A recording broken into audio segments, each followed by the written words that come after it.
Istanbul, a city of mosques and bazaars, and at its heart, a museum with secrets dark and strange.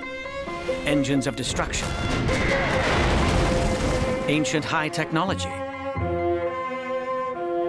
a deadly dinner, and a madman in the harem. Secrets hidden in plain sight inside the Topkapi Palace Museum.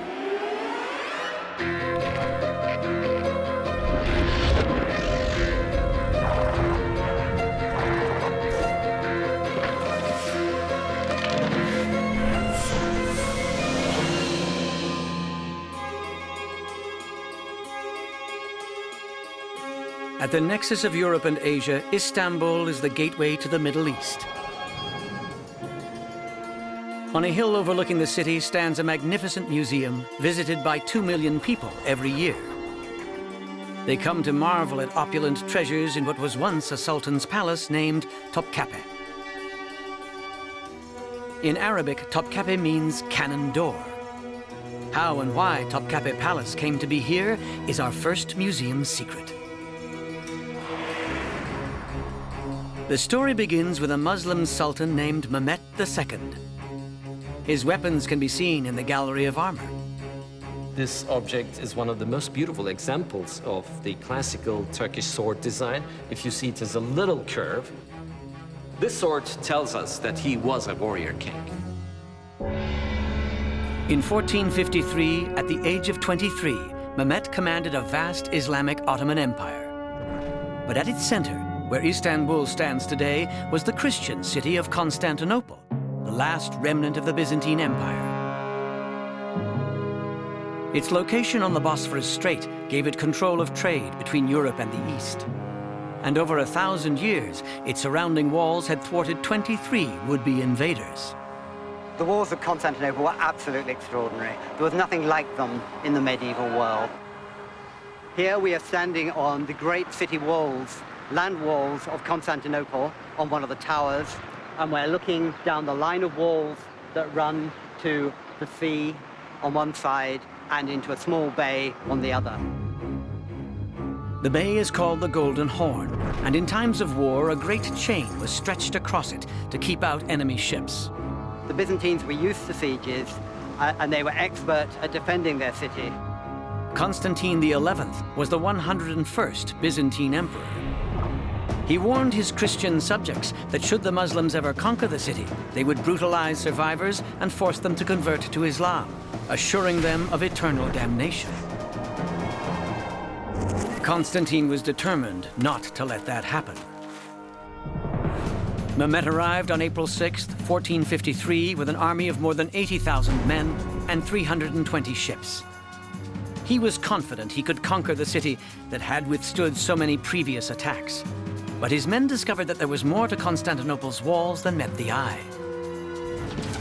Attackers had to ford a moat and cross a 20-meter terrace to reach the wall. As they battered or tried to climb it, they would be showered with arrows. Those who made it over would discover a second inner wall, higher and more formidable than the first. They would be met with a hail of fire, javelins, Greek fire, bolts, rocks. It was an absolute killing field for them. The traditional tactic of climbing and breaching walls was proving futile. But Mehmet had come prepared with new and powerful weapons. So what he brought in terms of military technology here is obviously the cannons.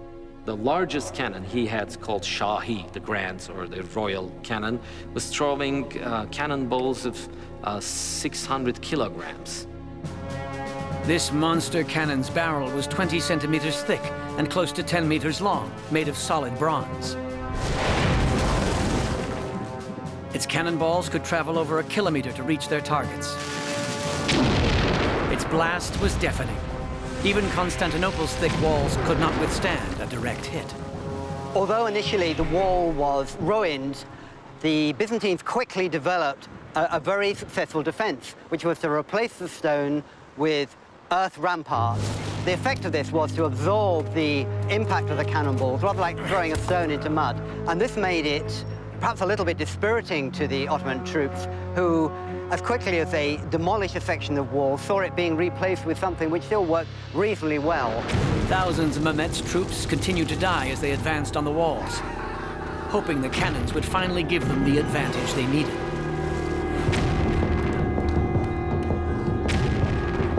Day after day, the assaults became stronger and louder. When the Turks attacked, one of their psychological weapons was noise, a wall of noise moving towards the city. The cannon blasts shook ships and rattled bones. They were joined by the strange sounds of Ottoman battle cries and the high-pitched whine of Ottoman horns. This would have come from their Janissary band, drums, trumpets, cymbals. It would have been an awe-inspiring sound to encounter and certainly drained the blood out of the defenders. Though the Byzantines were tiring, their great walls stood firm. But the defenders would soon discover that Mehmet had another card to play. On the morning of the 21st of April, 1453, it was a Sunday. They were going to church. They looked casually over the sea walls into the Golden Horn, and they saw to their horror the ships rolling one by one into the water behind the chain. To outflank the naval defenses of Constantinople, Mehmet slid his ships down the hill on greased planks and logs. And it was a moment of panic and sheer amazement at what Mehmet had done. Mehmet knew his bold maneuver would strike a psychological blow. He was very well informed about the way that they thought, and he realized that the morale of the people was probably a crucial factor in the way that this was going to play out. Weeks passed. On the 53rd night of the siege, as the moon was waning, a partial eclipse turned it blood red. Inside the city, Constantine's subjects panicked. And this struck them with absolute fear. It seemed to be possibly a symbol, a crescent moon seemed to be possibly a symbol of the Ottoman Empire. Suspecting the eclipse might demoralize the defenders, Mehmet ordered an all-out attack. He marched his men forward in waves in a kamikaze attack to take the city. Constantine and his best men were there to meet them. And he locked the gate behind him and hung the key around his neck so they would do or die with their back to the wall. Constantine's courageous maneuver would prove futile. One man, known to history as Hassan, managed to plant the flag of Islam on the battlements, and it put heart into the Ottoman troops. They swarmed forward, and they just simply overwhelmed the exhausted Byzantine defense. The walls that had protected Constantinople for 1,000 years had finally been breached by the superior forces and tactics of the young sultan named Mehmet. And it's at the moment that he passes through this gateway that he takes on the title by which he's known to the Turks as the Conqueror. Mehmet converted the city's largest cathedral into a mosque. It seemed that Constantine's worst fear was coming true. But if he'd lived to see what Mehmet did next, he would have been surprised. The conqueror put away his sword and met with leaders of all the city's religions. He's the one who made a meeting with all the other churches and asked them to tell their faith to him and promoted their faith. Christians were allowed to worship their God in peace. That's absolutely a legacy of Mehmet II, of a man who had an imperial vision and who managed to keep all these people of different worlds, different languages and religions under one power.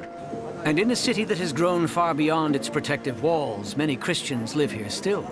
The cosmopolitan character of Istanbul began with Mehmet's multicultural vision. And as for the secret of why Topkapi Palace was built in this location, Mehmet needed a place where he could spot would-be invaders. And, we suspect, he just enjoyed the view. Up next, the secret of the oldest map of the New World.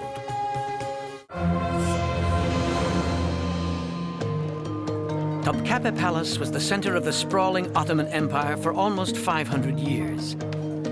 In the 20th century, when it became a museum, an army of curators began to catalog the treasures of the sultans. In a bundle of papers, one scholar noticed this faded document. It is clearly a map, but the coastlines are not immediately familiar. But to geologist Steve Dutch, the map is a marvel. For a couple of reasons. It shows Europe and Africa. The coast of Brazil is reasonably recognizable. And it's unusual in several respects. It's one of the first maps that shows the Americas in much detail. Initially, it was hailed as the long-lost map of Christopher Columbus, the chart of his voyage of 1492. But it can't be, because the writing is in Turkish. The date translates as 1513, and that's very strange, because as of 1513, no Arab explorer had sailed west of Africa. And at the same time, Columbus's maps were secured in a castle in Spain for Spanish eyes only. So how does this map exist? And what is it doing in Topkapi Palace? Those are our museum secrets. The story begins in 1453, as Sultan Mehmet the Conqueror takes control of Constantinople and the sea lane just beyond his palace door. Control of the Bosphorus Strait gave his Ottoman Empire a monopoly on trade with India and China, including unique imports, still for sale today in Istanbul's famous spice market. The space trade was a one-directional trade, actually. Teşekkür ederim.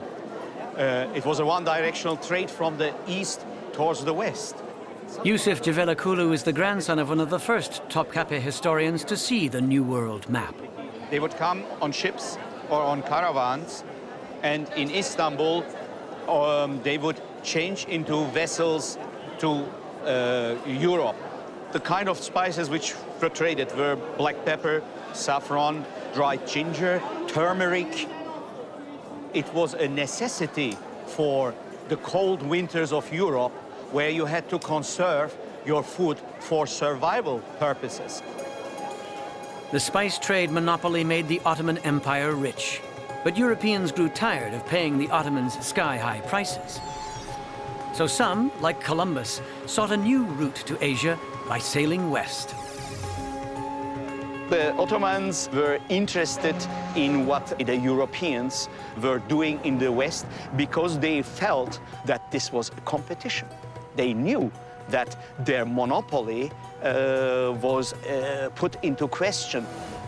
To discover what Columbus had found, the reigning sultan assigned his admiral, Piri Reis. His full name was Haji Piri Ahmed Muhyiddin Reis. The Haji means he made the pilgrimage to Mecca. Piri means he was an elder. Ahmed Muhyiddin was his given name, and then Reis means a captain or a chieftain. But Piri Reis wasn't an explorer. He had a different skill. Yusuf relies on this skill when navigating the difficult waters of the Bosphorus. He consults a copy of a map drawn by Admiral Piri Reis 500 years ago. Here is a tower, which is still to be seen, and you have here the Bosphorus going further north. A modern map of Istanbul would be not very different from this. Today, the sea lane is crowded with ships from many lands, just as it was in the time of Piri Reis. As an Ottoman admiral, he could order the seizure of any ship in the harbor to search for charts and interrogate the crew. This could be one of the Venetian traders in Istanbul who brought with him a chart. When any ship was seized, one of the main objectives was to go immediately to the bridge before the charts are destroyed. From these sources, Piri Reis pieced together New World coastlines. And he drew some of the creatures and monsters that sailors claimed they saw. But there were large regions missing. Piri Reis couldn't complete the map without learning what Columbus had discovered. One of his sources is a Spanish slave who has been with Columbus several times on the voyages to the Americas and who has described these coastlines for Piri Reis. This inside information was just what Piri Reis needed, and it makes his map our closest link to the long-lost map of Christopher Columbus. It manages to achieve a really remarkable degree of internal consistency, and I describe this as a first-class piece of naval intelligence. When Piri Reis presented his map to the Sultan, the Ottoman ruler was surprised by the existence of new lands and delighted that the western edge stopped short of revealing a new trade route to the spice-rich lands of Asia. This map was considered extremely valuable also by the strategists of the empire, by the Sultan himself. He must have been excited. It meant that for a while at least, the Sultan could keep his Asian spice monopoly. And thanks to an able admiral, the Ottomans had learned the outlines of the new world without leaving home. Next on Museum Secrets, a Turkish delight becomes a deadly dessert.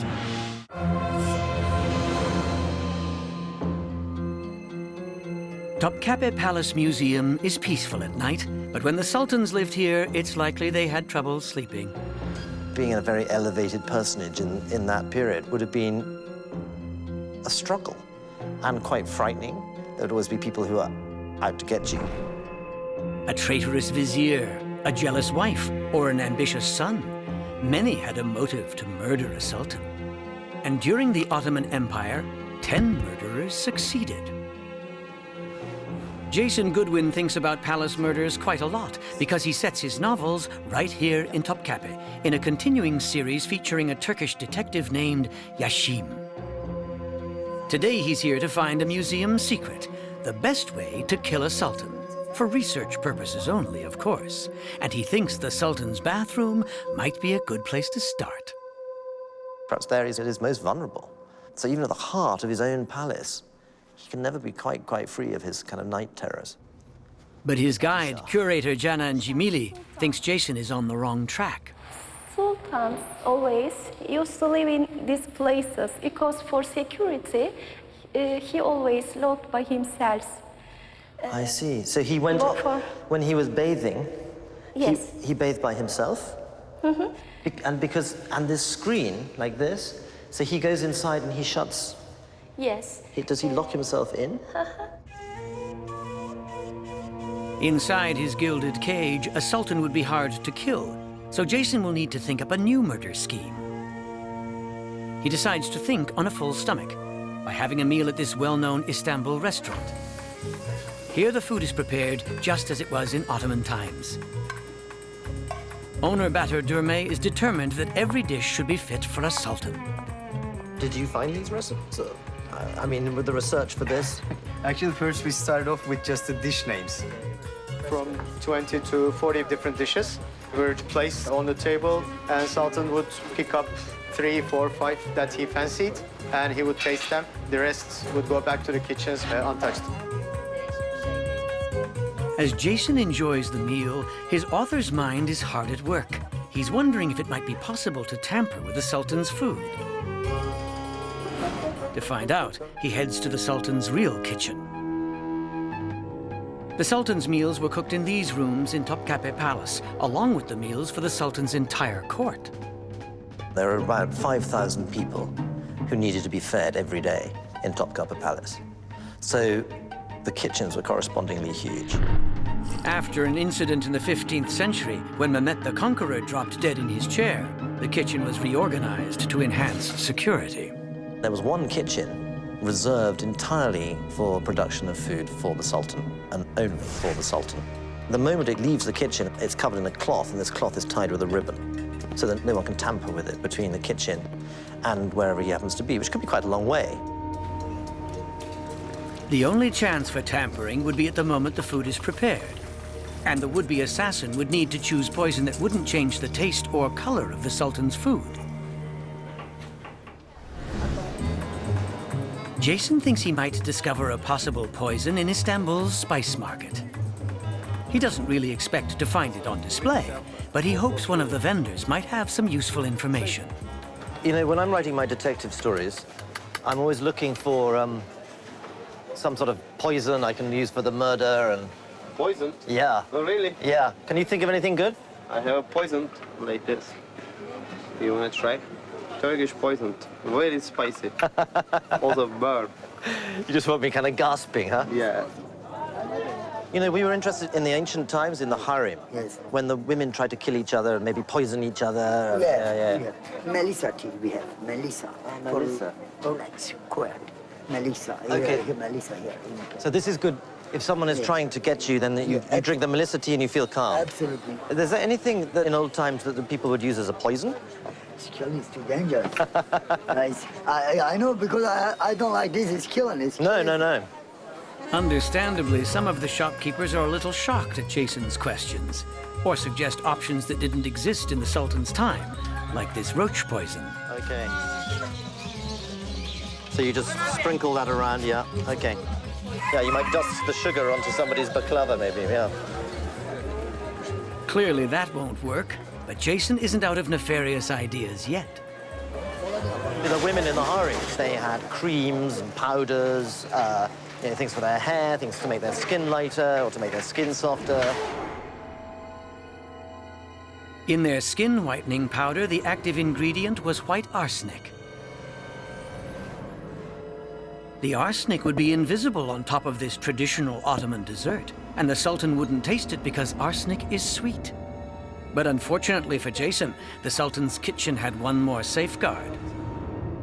There was the head taster, guys. One of his duties was to guard that no one interferes with those dishes.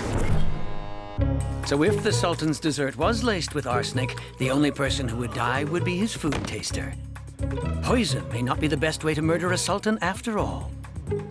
There were lots of other opportunities for kind of skullduggery.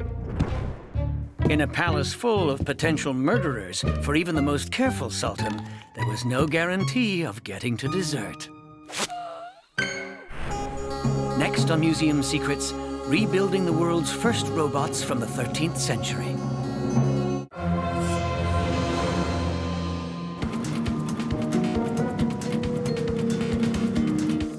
Inside the Topkapi Palace, only a fraction of the museum's vast collection is on display. Many of the most important artifacts are preserved in the archives, and one is so fragile that it is rarely brought into the light. It dates to 1206 AD.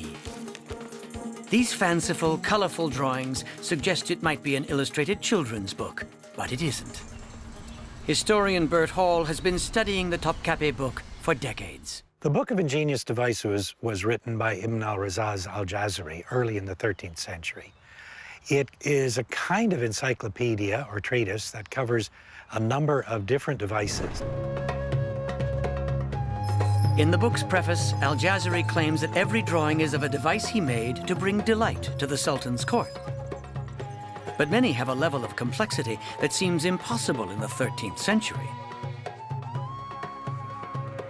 Are they pipe dreams, or did the ingenious devices really work? That is our museum secret.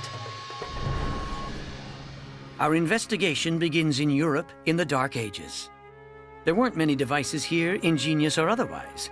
Most of the ancient science of the Greeks and Romans had been forgotten. But in the Islamic world, Arab scholars preserved and studied ancient science.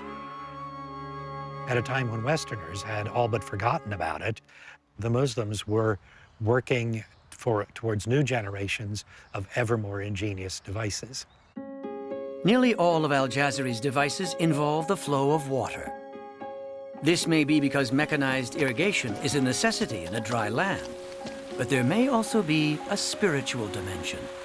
From the Islamic perspective, the Quran speaks very highly about water, and in particular, there's a verse that really stands out, and God Almighty says, water is the source of life. In al-Jazari's devices, water is a source of power. But are they just designs, or do they really work? To find out, Bert Hall has decided to try to make one of his own. In Toronto, he enlists the help of Chris Warlow, a film and stage props maker. I'm amazed at all the stuff you've got here. Why, thank you very much. Well, this is a medieval drawing from the work of al-Jazari. This is for hand washing, and the idea is it's designed as a model of a servant that pours water over the user's hands, then the water drains out, and the servant offers the user a towel. this the only thing that we have to go by? This is the best that we have to go by. There's other versions of this, but they don't give you any more information than this one does. Okay. Okay. Oh. So where do you think we go from here? I would say a hardware store. Chris is not the first to try to reconstruct Al-Jazari's devices. A few can be found in the Museum of the History of Science and Technology near Topkapi. Like the mechanical servant girl, many of these devices feature human figures. Remember, in an age before television, to see something that looked like a human being going through motions that looked like human motions, banging a drum, ringing a bell, playing a flute, that sort of thing, was quite the spectacle. But none of these models move. Chris hopes to have more luck with his servant girl. But why was so much ingenuity devoted to simply offering a towel? The answer can be found in a mosque. For the ritual that every Muslim must perform before answering the call to prayer. We have to make ablution and a specific method of washing through the water that brings the purification before we commence our prayers and our acts of worship. In the 13th century, when a sultan purified himself, a servant would be standing by to give him a clean towel. The mechanical girl was designed to do this work without human assistance, and that makes her a kind of robot. If Chris can make her work, it will mean that Al-Jazari designed the first robot in history. I'm interested to see if something can be made with modern materials that would imitate the actions of a design that's almost 1,000 years old. Oh, hi, Bert. Hi, Chris. What do you got for me? I really hope this meets with your approval. Oh, wow. I'd love to see it work. Okay. Alrighty. So we start with dumping our water in our first tank on top. This is our main reservoir. Can I pull the plug? Pull that little plug straight up. And there we go. You may want to step back. So it will fill up our basin almost to the brim before it starts siphoning out. So you now have a few moments to wash your hands. Yes. Almost overflows. Almost overflowed. And it's starting, the float is starting to float. We should see our attendant offer us the towel, and there we go. Oh, I see. It works slowly then. Very impressive. Want to do it again? Yeah. There he goes. It was a bit of a concern that it wasn't going to work. I really couldn't test the individual pieces as I was putting it together, but it works. This means that using only water as a power source, Al-Jazari created the first working robot in history. And the robot is far from his most complex invention. Some transmit water power through an elaborate interplay of levers and gears. Would there have been anything of this nature in Europe or elsewhere? Not really. We know that things like this were given by Muslim rulers as gifts to Christian rulers. They serve the same function of public admiration, a kind of mechanical marvel to look at. In their own marvels, Europeans adapted some of Al-Jazari's mechanical technology, including his most far-sighted innovation, now known as the crankshaft. Today, the crankshaft is an essential part of every truck and automobile. Technology that a Muslim visionary shared with the world in his book of ingenious mechanical devices. Up next, Secrets of the Harem.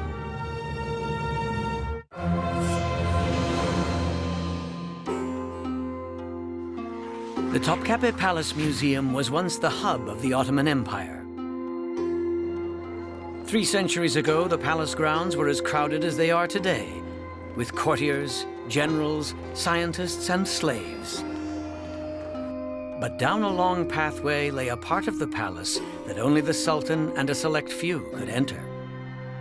The name of this place might be the only Arabic word you know. Harem. Nobody knew what went on inside the harem. That was absolutely secret. I mean, the word harem means forbidden. It's a forbidden area. Harem. The word conjures Hollywood fantasies of sex slaves and orgies, all to please the all-powerful Sultan. And in the real harem, the Sultan had many women to do his bidding. Today, Janan Jamili is the harem's curator. Burası aslında gözdeler taşları dediğimiz mekanlar. Hemen gördüğünüz balkonlarda her bir gözde için 3 ya da 4 pencere bir gözdenin kaldığı mekandır. The room seemed designed to encourage sexual passion. Rokoko süslemeleriyle yapılmış odada hakikaten Fransa'da dahi olmayan Türk beğenisine göre hazırlanan çok ince işçilikli bir oda hakim. But in one wing of the harem, bars on the windows hint at a different story. The rooms beyond are locked, each one a prison cell. This museum's secret will reveal who was imprisoned here and what happened when they got out.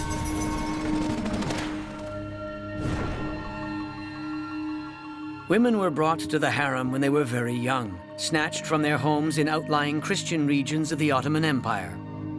Be brought in, they would convert to Islam, and they would go through a whole process of education. It's a very beautiful place, but it's actually quite a severe environment. And, you know, I often compare it to, it's like a kind of really tough girls' boarding school. Just how tough can be seen in this Spartan room, where women of the harem wrote messages 300 years ago. Duvarlardaki yazılar bize bu yapının son dönem, yani genellikle son dönemlerde kadınların cezalandırılmak için burada kaldıklarını gösteriyor. The inscription reads, "When someone lost a mirror, I was accused of stealing it." Buradaki kadınların okuma yazma bilmesi burasının aynı zamanda bir eğitim kurumu olduğunu da göstermektedir. After receiving her education, a young woman would be presented to the Sultan. She would soon discover that the Sultan didn't just have sex on his mind. The idea really behind the harem for the Sultan was that he should have heirs. And that's why it's not as sexy as we like to think, because really it was just about procreation. And it wasn't about having a great time while he did it, it was just about getting boys out. Any son of a sultan was in line for the throne, so when a new sultan was declared, all his brothers and half-brothers were potential sultans too. Every new sultan began his reign by eliminating the competition. The guy who took power immediately had all his brothers rounded up and killed, so that there would be no dissension in the state, so that he would rule unchallenged.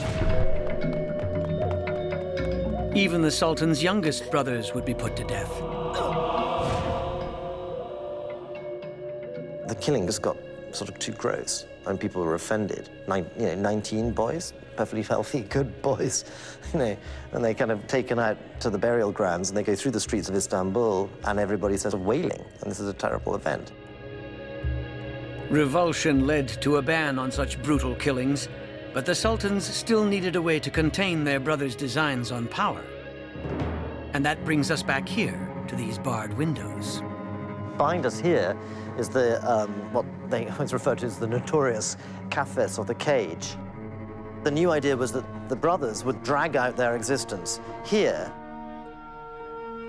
One of the first boys to grow up in this prison was Ibrahim I. Locked up with his siblings when he was just 2 years old, Ibrahim was given food and shelter, but little else. He was deprived of love and even human contact. After 22 years, when he was told the Sultan had died and he was next in line for the throne, Ibrahim believed it was a cruel joke. He refused to budge until someone proved that the old Sultan was really dead. When Ibrahim walked out into the sunlight, he struggled to adjust. He just went on a sort of, on a major spree. Like a sultan in a Hollywood movie, he tried to make up for lost time. He had sex with a new partner every night, ignoring his official duties. And as for the prison where he suffered for so long, he expanded it. And actually not just in this kind of handsome-looking building, but in a whole warren of rather kind of dingy little sort of hovels up above the corridors.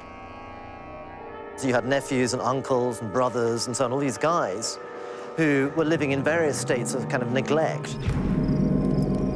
So many years in the cage had unhinged Ibrahim's mind. He began to suspect his harem was unfaithful. What he did next was insane. So they were all taken to the edge of the Bosphorus, out on a boat. Weights were put around their feet and they were thrown into the water where they all drowned. A fisherman, later on that day, he dived down and found himself, to his horror, amongst this sort of grove of beautiful women, all bowing gracefully with the passing tide. When the news reached the palace, Ibrahim's courtiers took drastic action. They marched him back to his gilded cage in the harem, where he was discreetly strangled.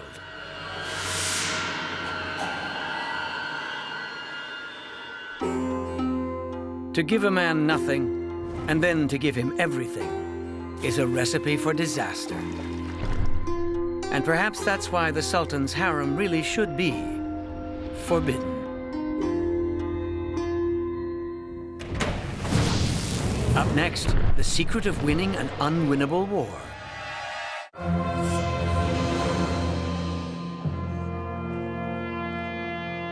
Topkapi Palace did not become a museum because the Ottoman rulers wanted it that way. In fact, the sultans might still be here today, except for one miscalculation. In World War I, the reigning sultan backed the Germans. Even after his army was crushed by the Allies, he made no attempt to make peace. After the war, a popular uprising replaced the Ottoman Empire with the democratic nation of Turkey. The Sultan fled, not just from his palace, but from the country. The Turks were proud of achieving freedom, but it came with a loss of identity. If they were no longer Ottomans, who were they? Turkish archaeologists sought the answer in the distant past, looking for evidence of a Turkish culture before the Ottoman Empire. And today, their discoveries are on view here, in the Archaeological Museum just outside Topkapi's walls. The finds are over 2,500 years old. Historians believe they were all made by a people called the Hittites. But their works exhibit so much variety that they do not reveal a single cultural identity. Were they warriors, scholars, hunters, or something else? That is our final museum secret. We begin our investigation in the desert valley of Tel Tayanot, where archaeologists have spent decades digging methodically, layer by layer, into the past. So what we're looking at here is actually the remains of a temple from the Neo-Hittite period, from the 9th to late 8th century. The actual temple itself was rather modest, comprised of 2 small rooms. The temple was the center of a Hittite town. And we know it was destroyed in 738 BCE by the Assyrian empire builder Tiglath-Pileser III. This Assyrian stone carving shows Assyrians cutting off the heads of the vanquished Hittites. It's essentially meant to intimidate, to signal to the local vanquished community that if you did not toe the line, that's what you could expect to happen to you. It appears the Turkish identity may be linked to a defeated people. But what about the Hittites' earlier history, say 300 years before? Okay, so we've been working on exposing the rest of this room and the rest of the architecture. So we have actually a room here that we've excavated down to the floor, and then a second room here of some large building that we've just begun to uncover that's part of, could be an administrative building, it could be a palace maybe. These earlier Hittites lived on a grander scale. So they produced beautiful works of art, large sculptures of lions and reliefs of various mythological scenes that reflect their religious traditions. They protected their treasures behind high walls. They produced these monumental citadels with massive fortifications, large, beautifully carved sculptural reliefs. So they were into monumentality in a remarkable way. And these pottery vessels suggest they paid for it all with agriculture and trade. I actually think that they were probably quite sedentary. They built large cities, they were good farmers. So perhaps the Turkish identity is rooted in trade and monumentalism. But when we dig even deeper into Hittite history, the picture changes once again. Hittite tablets from the 13th century BC tell of an army of chariots, the fighter jets of their day. Like the Ottomans, the earliest Hittites used their might to expand their empire across the Middle East. They even threatened mighty Egypt. In 1275 BC, the legions of Pharaoh Ramses II attacked. Both sides put everything they had into the battle, 5,000 chariots in all. Casualties mounted. Neither side could gain advantage. It seemed they were fated to battle each other into oblivion. And at this moment, the Hittites did something no Ottoman would ever have done. It was the defining moment for the first Turkish people and for their enemy as well. What happened is written in the Hittite language on this stone tablet in the Archaeological Museum. And in Cairo's Egyptian Museum, the same text is inscribed in Egyptian hieroglyphics. Both sides retreated, and I think they realized they probably couldn't control or dominate the other. And so instead they reached a diplomatic agreement, a détente, if you will, to leave each other alone. The agreement is commemorated at UN headquarters in New York as proof that peace is possible, even in the Middle East. And if the Turkish people are still looking for something to define them, they can take heart. Along with all the Turkish people have given to civilization, their ancestors wrote the world's first peace treaty. In this palace filled with treasures of the past, for every mystery we reveal, far more must remain unspoken. Secrets of the brightest minds and of the darkest souls. Hidden in plain sight inside the Topkapi Palace Museum.